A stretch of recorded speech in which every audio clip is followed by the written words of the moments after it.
We have started to discuss divergence theorem, or you may say Gauss divergence theorem. And in this regard, in the first lecture on this divergence theorem, we have seen only the statement of this divergence theorem, and after some explanation you have seen some of the important problems which can be solved by the use of this divergence theorem. In fact, today our aim is to prove this divergence theorem. So I have started from the concept of previous lecture. Again, I have mentioned here the statement of Gauss's divergence theorem and its different mathematical forms. And after that, we will see how this theorem can be proved. As I have told you that the aim of this divergence theorem is to transform a normal surface integral into a volume integral. This is actually the primary aim of this divergence theorem. And you have already learned in the previous lecture what is this divergence theorem. Actually, as a statement, you can say the normal surface integral of a vector field, let us say f, over a closed surface S is equal to the volume integral of divergence of the vector field f taken over the volume V enclosed by the surface S. So mathematically, these all things we have understand in the previous lecture. So mathematically, we write this divergence theorem in this manner: integral over the closed surface S of f dot ds, or you may also write it f dot n hat ds, where n hat is actually a unit normal vector, and that is equal to a volume integral over the volume V, which is actually enclosed by this closed surface S of divergence of f, and divergence of f may be equivalently written as del dot f. So this is the mathematical form of this divergence theorem. Now you have seen in the earlier lecture the other two forms of this divergence theorem, and again in this lecture too I have mentioned all those things here for your convenience.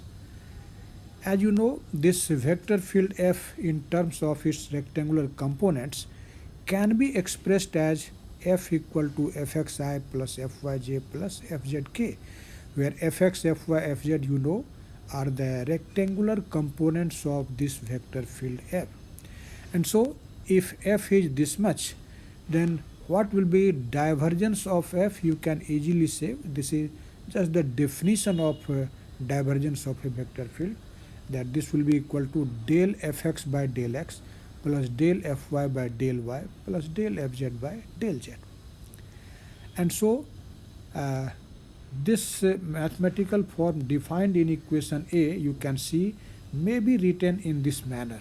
Instead of f, now you can write fxi plus fyj plus fzk, and instead of divergence of f, you may write like this: del fx by del x plus del fy by del y plus del fz by del z.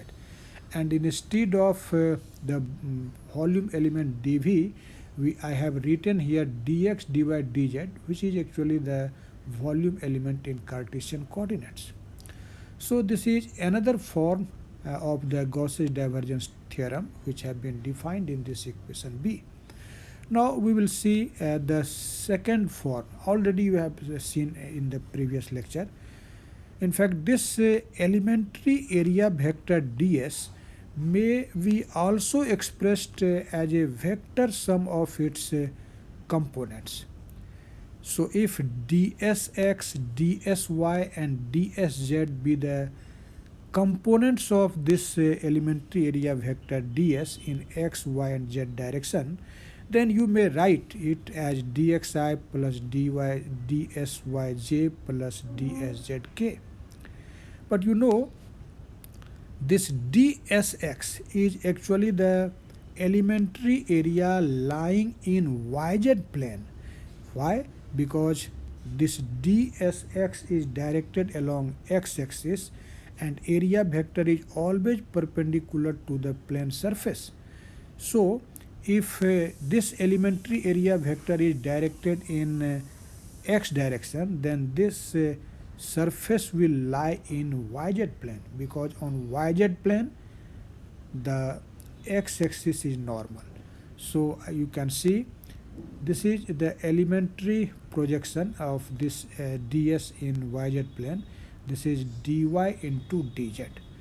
Similarly, dsy will be equal to dz into dx, dsz is equal to dx into dy. So in this way, when we will find this f dot ds, then you can see instead of f you will write this much, fxi plus fyj plus fzk, and instead of ds you will write this much, which we have defined here.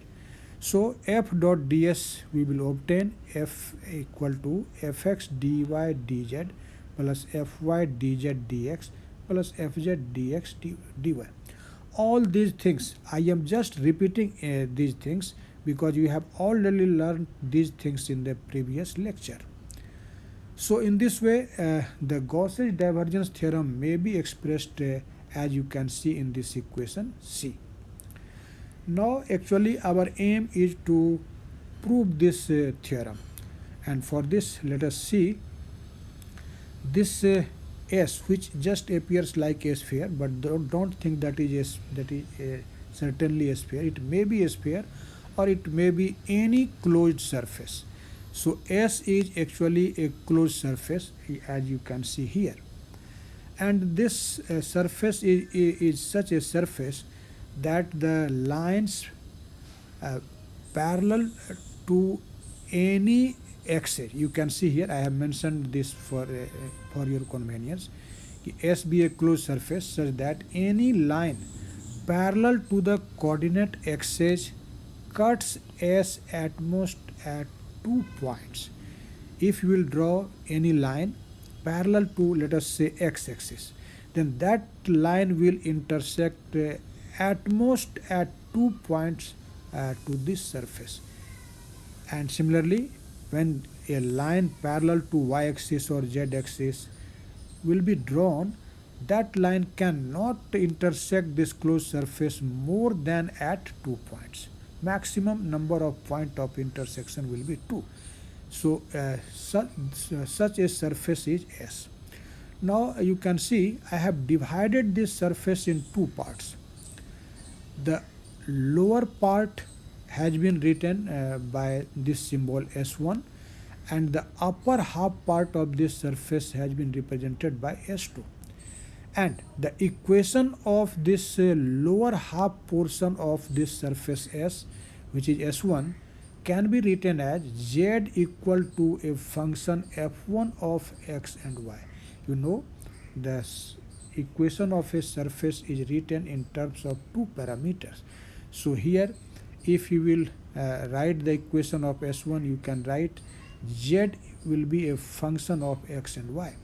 And similarly, for the upper surface, you can write the equation of this surface like this: z equal to f2 of x and y.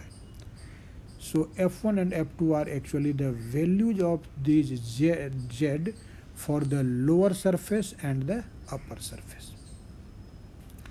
Now you can see I have taken here this r. You can see this figure. This r is actually the projection of this surface which have been taken in xy plane. And we have also considered two elementary surfaces. First one is ds1 on the lower surface S1, and the another is ds2 on the upper surface S2. And n1 hat and n2 hat, as you can see in this figure, are actually the unit normal vector drawn over S1 and S2. And actually these unit vectors, you can see the figure, makes angle theta 1 with the positive z axis, or you can say the unit vector k hat. And yes, theta 1 is the angle made by n1 hat with positive z axis, and theta 2 is the angle made by n2 hat with k or z axis. And you know this n1 hat actually represents the direction of this elementary area vector ds1, and this n2 hat will represent the direction of the elementary area vector ds2. Now, to prove the divergence theorem, let us start to evaluate one of the terms in this equation C. You can see we will try to evaluate the volume integral of del fz by del z dv. You can take either del fz by del z or del fx by del x or del fy by del y. Any one term we have to evaluate, but I have drawn the figure in such a way that it will be easier to evaluate this last term del fx by del z dv's integral over v. And after that, once we will get the value of this integral, the other two integrals may be written directly on the basis of induction. So let us start to find the volume integral of del fz by del z dv. Let us see how we can evaluate it. Now, integral over v del fz by del z dv. As you know, this dv is simply equal to dx into dy into dz. So equivalently this integral may be written as integral over v del fz by del z dz into dy into dx. You may write like this. Now, this triple integral can be written as, let us see here, integral over the region R and integral del fz by del z dz, and the lower limit for z will be f1 of x and y, and the upper limit for z will be f2 of x and y, and dy dz. Here actually this R you can see is the projection of this surface S on xy plane, and so I have used this integral, double integral for the projected area, and the single integral have been used for this variable z. Now, this result, as you can see, may be written as integral over R, and what will be this integral? Del fz by del z dz. In fact, integral of this will be simply equal to fz of xyz,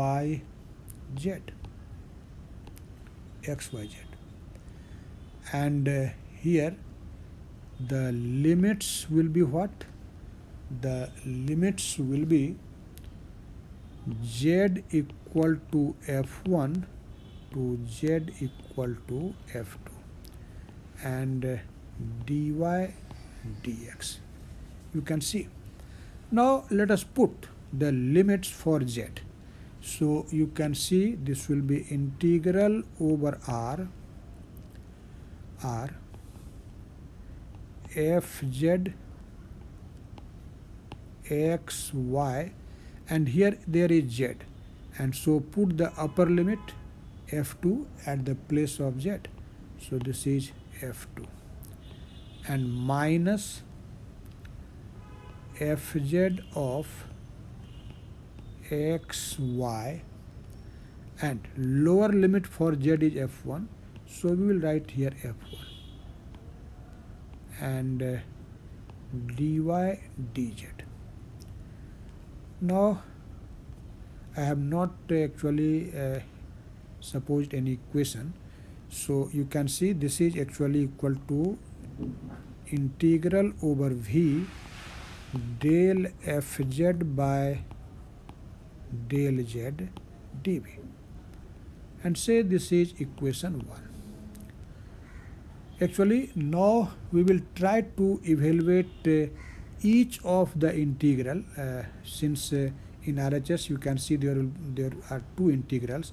So each integral we would like to evaluate separately, and for this you can see, as I have shown in this figure, for the upper portion S2 of this surface, what will be actually the value of this dy into dz, and again we will see what will be the value of this dy into dz for the lower portion of lower portion S1.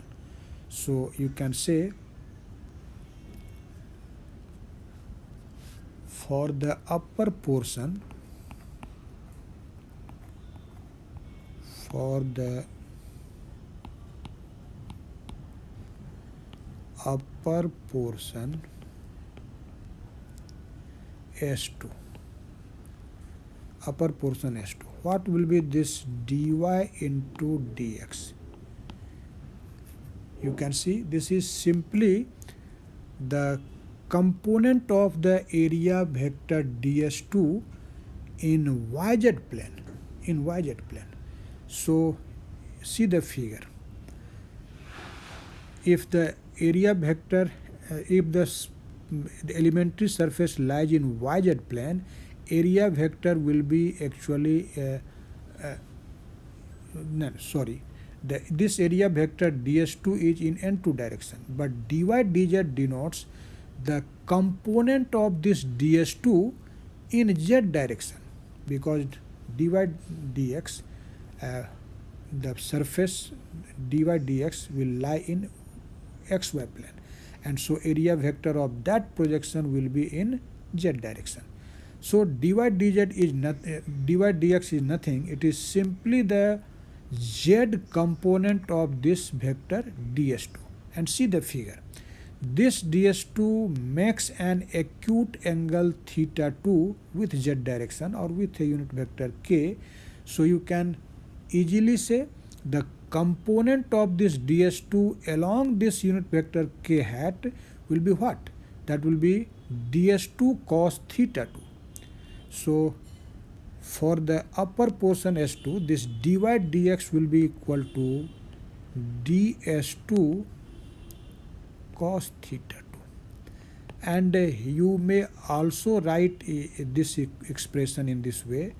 This is in fact ds2 dot k hat, ds2 dot k hat. As ds2 vector is along the unit normal vector n2 hat, so you can also write this as, this is ds2 k hat dot n2 hat. We may write this.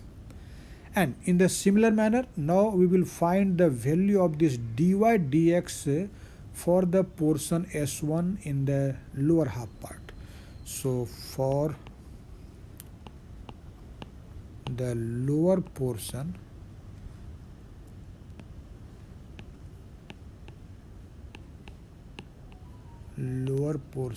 S1, lower portion S1, what will be this dy dx? This dy dx will be component of ds1 along which direction?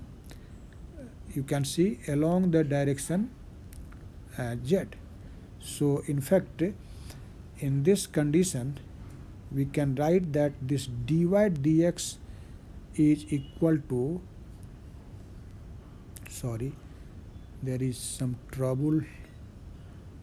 Now it is okay, you can see.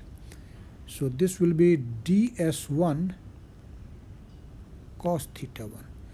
But since you can see the figure, theta 1 is an obtuse angle, so cos theta 1 will be negative. But this area cannot be negative, so to keep it at positive value, we must have to put here minus sign, because after taking this minus sign, this dy dx will become positive. And so you can also write it, this is minus ds1 dot k hat. But we have taken a unit normal vector n1 hat in the direction of this ds1, so equivalently we can write it as ds1 times k hat dot n1 hat, k hat dot n1 hat. You can write like this. Why we have used here minus sign, I have clarified it. You have, as you can see, this theta 1 is the obtuse angle, that is an angle greater than 90 degree. So cos theta 1 will be negative. So if you will not put here the minus sign, then the value of this area dy dx will be negative. But area cannot be negative. So to remove the negative sign, we have put here this minus sign. Now after defining this elementary area dy dx, we can use this result in this equation 1. And as you can see in the RHS of equation 1, there are two integrals. This is your first integral, this is your second integral. So let us try to evaluate these two integrals separately. So you can see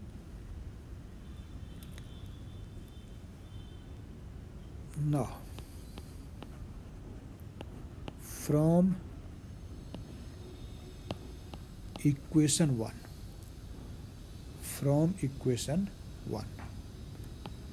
you can see this is integral del fz by del z dv, integral over v del fz by del z dv.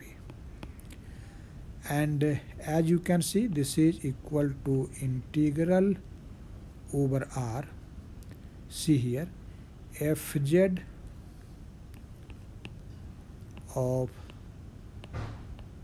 x y f2 dy dx minus integral over r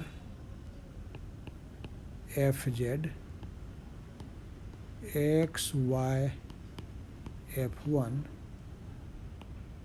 dy dx. And now we will use these results dy dx for the upper half part of the surface S, which is S2. You can see this is equal to this much, ds2 k dot n2 hat.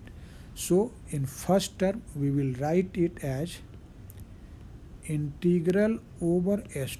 Now the projection R will change to S2, and fz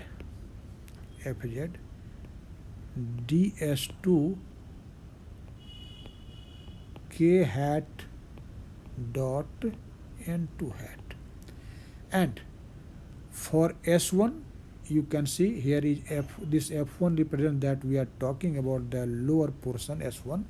So in at this place, instead of dy dx, we will write this minus ds1 k hat dot n1. Since already here is minus sign, and in this equation minus is also present, so actually this minus will now become plus. So you can write plus integral over S1 and fz ds1 k hat dot n1 hat. And as you can see, the sum of these two integrals may be written as integral over S fz ds k hat dot n hat, You can easily see. Here actually this n hat will be a unit normal vector on the elementary surface ds. So in this way we have evaluated this term, that is the volume integral of del fz by del z dv. So by induction now you can write what will be the volume integral over del fx by del x dv, del fy by del y dv. What will be the values of those integrals? On the basis of this result obtained in equation 2, we can write directly. Actually for that we have to project the surface S on the other coordinate planes.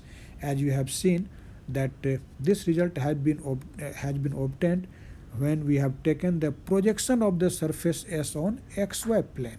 You can see the figure. This is actually the projection of your surface in xy plane. So similarly we will take the projection in this xz plane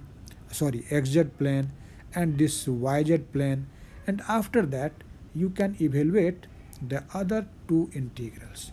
So you can see similarly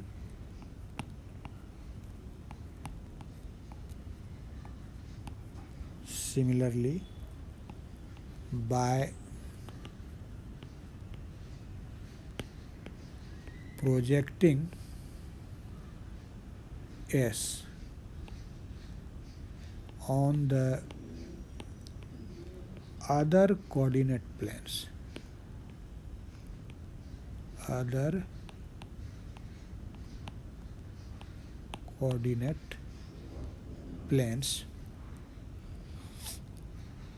we have,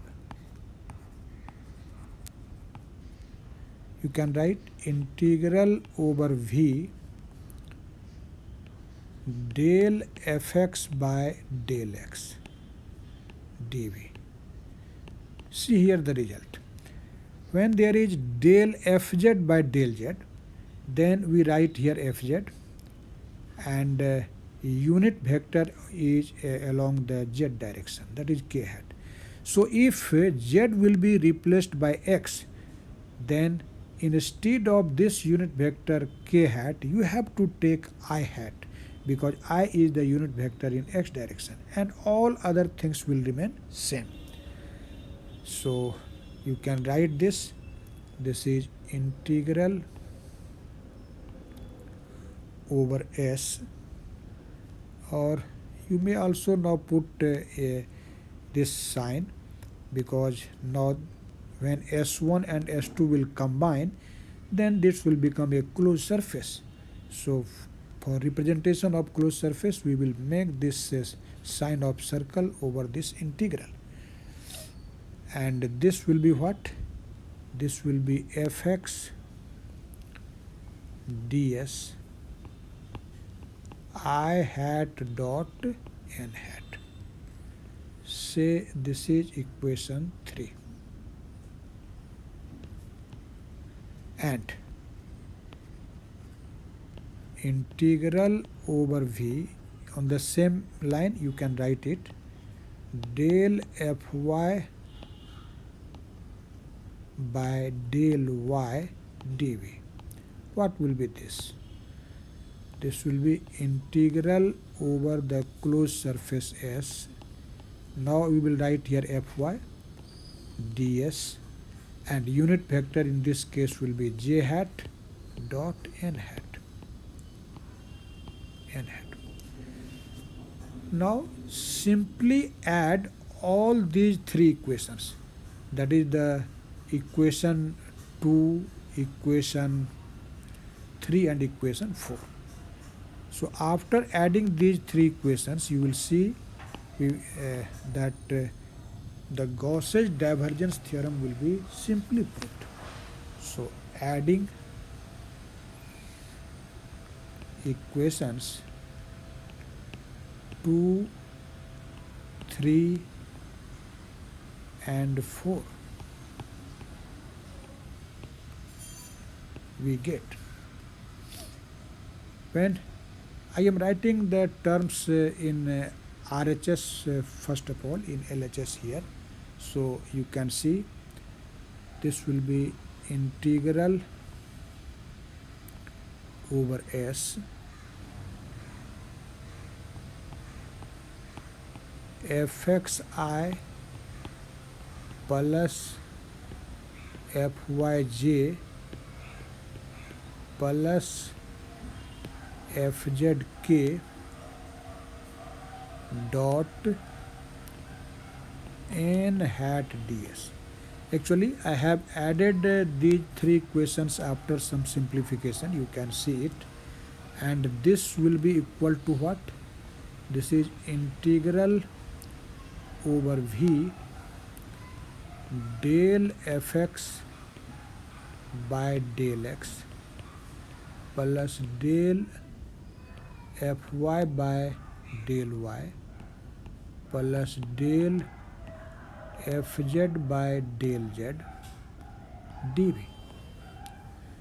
Now you can see what is this? Fxi plus fyj plus fzk. This is simply vector f, and this bracketed term del fx by del x plus del fy by del y plus del fz by del z.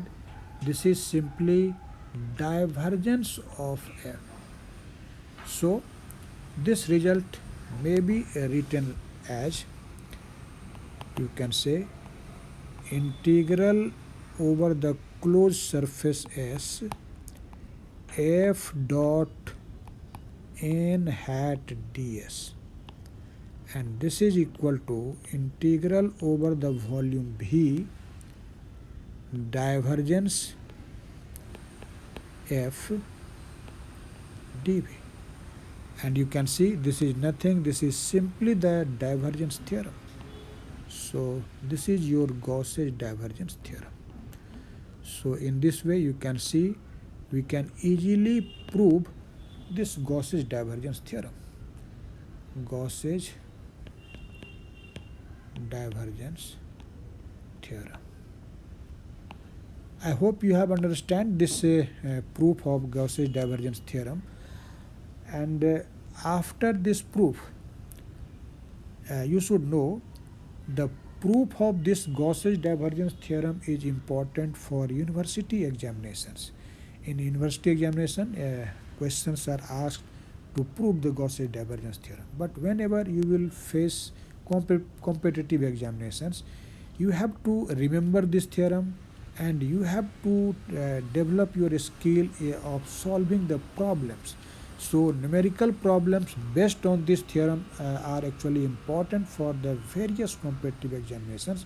Although in university examination you have we will be asked a question like that, state and prove the Gauss's divergence theorem. So actually my lectures is for both type of students, preparing for the university examination and also for the various standard competitive examinations like UPSC, BPSC and other state public service commission. Now after this proof, in next lecture we will again see the important problems based on this Gauss's divergence theorem.